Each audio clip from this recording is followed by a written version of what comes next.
Assalamualaikum warahmatullahi wabarakatuh. Perkenalkan, nama saya Siti Muniroh, kelas A38, mahasiswi PJJ PAI IAIN Syekh Nurjati, Cirebon.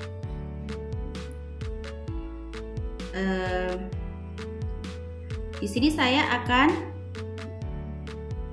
menjelaskan tentang demokrasi dan juga prinsip-prinsip demokrasi secara umum.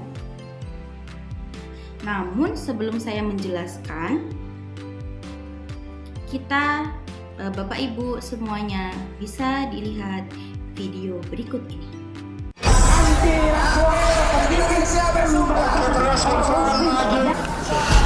Seluruh fraksi kita kemudian hari Selasa kita minta hari Kamis Pak untuk bertemu.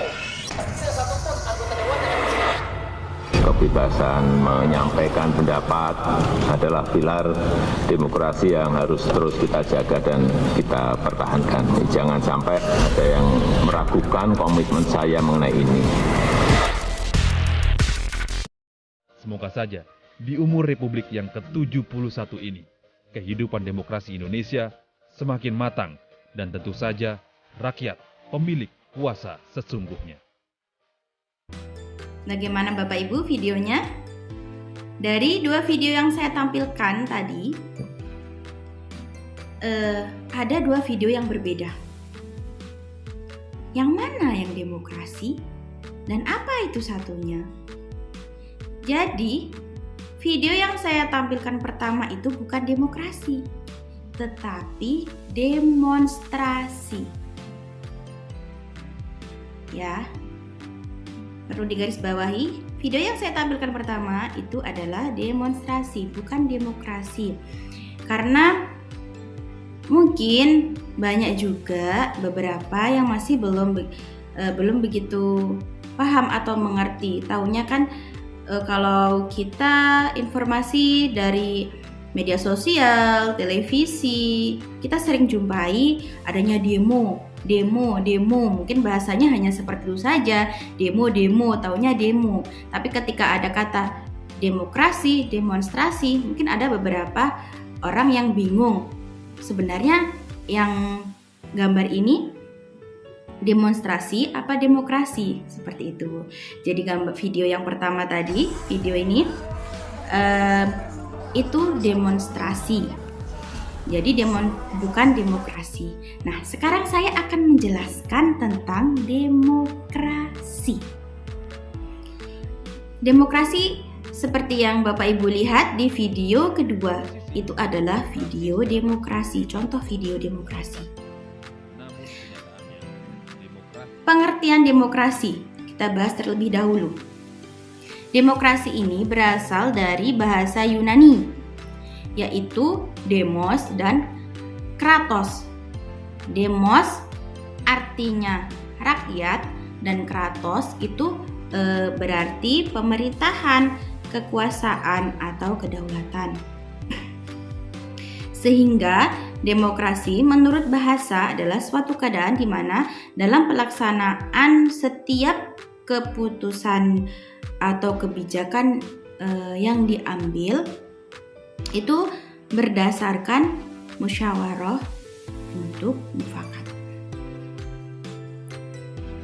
Nah, sekarang demokrasi menurut beberapa ahli. Yang pertama, menurut Munir Fuadi, dalam konsep negara demokrasi, yang dimaksud demokrasi adalah suatu sistem pemerintahan dalam suatu negara di mana warga negara memiliki hak, kewajiban, kedudukan, dan kekuasaan yang baik dalam menjalankan kehidupannya maupun dalam berpartisipasi terhadap kekuasaan negara. Yang kedua, menurut Sartori, demokrasi merupakan istilah yang bersifat umum ataupun universal dan tidak ada sistem demokrasi yang berlaku untuk semua bangsa. Dan yang ketiga, menurut Sidney Hope, itu memberikan definisi tentang demokrasi sebagai bentuk pemerintahan di mana keputusan-keputusan pemerintah yang penting atau arah kebijakan di balik keputusan secara langsung didasarkan pada keputusan mayoritas yang diberikan secara bebas dari rakyat dewasa.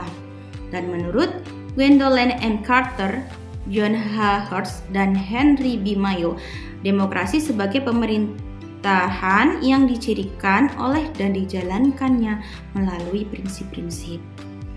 Dari beberapa pendapat tersebut dapat disimpulkan bahwa demokrasi ini yaitu bahwa kekuasaan itu pada hakikatnya ya berasal dari rakyat, oleh rakyat, dan kembali lagi untuk rakyat.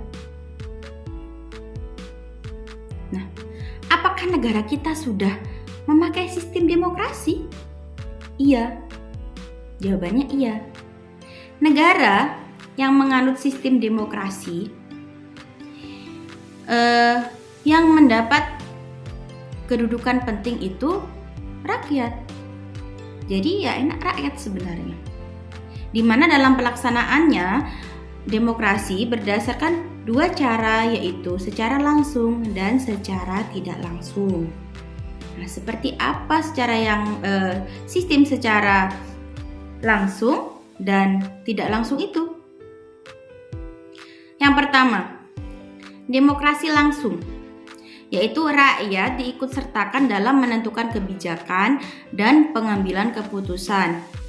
Maksudnya, seluruh rakyat itu ikut adil dalam pengambilan keputusan dan kebijakan. Dan demokrasi langsung ini awal dilakukannya pada zaman Yunani kuno abad ke-4 sebelum Masehi sampai abad ke-6 sebelum Masehi. Dan sekarang sudah tidak dilakukan lagi. Kenapa?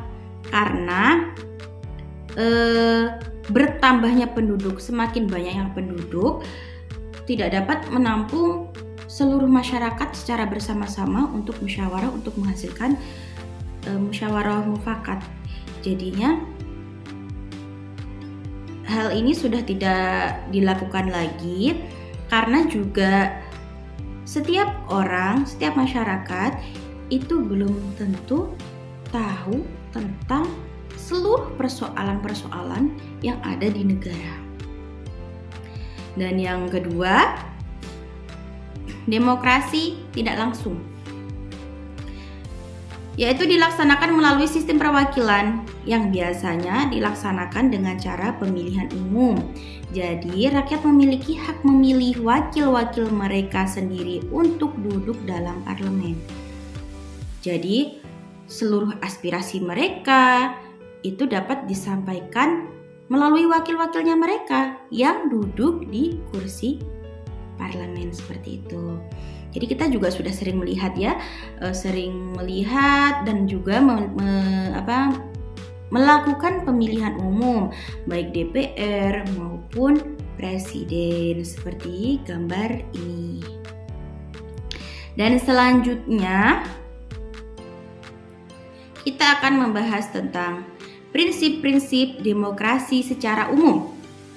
Yang pertama, keterlibatan warga negara dalam pembuatan keputusan politik, di mana dalam setiap keputusan politik, setiap warga negara berhak untuk dilibatkan seperti memilih wakilnya di DPR dan juga memilih presiden sebagai kepala negara yang akan memegang kekuasaan dalam negara tersebut. Seperti gambar ini. Jadi kita menganut sistem secara tidak langsung ya, seperti yang sudah saya sampaikan tadi. Dan yang kedua yaitu tingkat persamaan tertentu di antara warga negara.